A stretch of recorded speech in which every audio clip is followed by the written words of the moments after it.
Boris Johnson is poised to walk out of Brexit trade talks this week unless the EU finally gives up its bullying demands. The Prime Minister's European envoy Lord Frost yesterday admitted crunch negotiations for a UK-EU trade treaty may not succeed, given refusal by Brussels to recognise the country's sovereignty over fishing waters, business regulation and industrial policy. And Downing Street officials signalled that Mr. Johnson is running out of patience.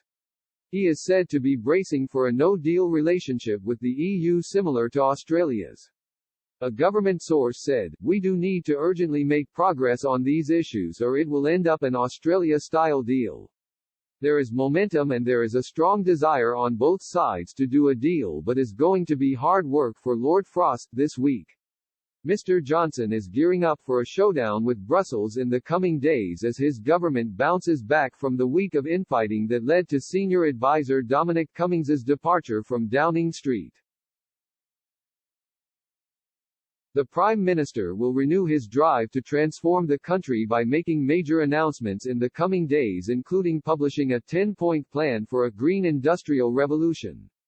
He will also reach out to Tory MPs in the Blue Wall, Northern Territories captured from Labour, with a meeting with the Northern Research Group of backbenchers today to hear their ideas for regenerating their region. In a crucial week for the government, Lord Frost goes head-to-head with his EU counterpart Michel Barnier ahead of a video conference of EU leaders on Thursday seen by both sides as a deadline for progress. On his arrival in Brussels yesterday for the talks, the peer warned that the talks will fail unless the EU drops demands for continued control over business regulation, state aid to industry and fishing quotas. In a statement on Twitter, Lord Frost said, "We are working to get a deal, but the only one that's possible is one that is compatible with our sovereignty and takes back control of our laws, our trade, and our waters. That has been our consistent position from the start and I will not be changing it. There has been some progress in a positive direction in recent days.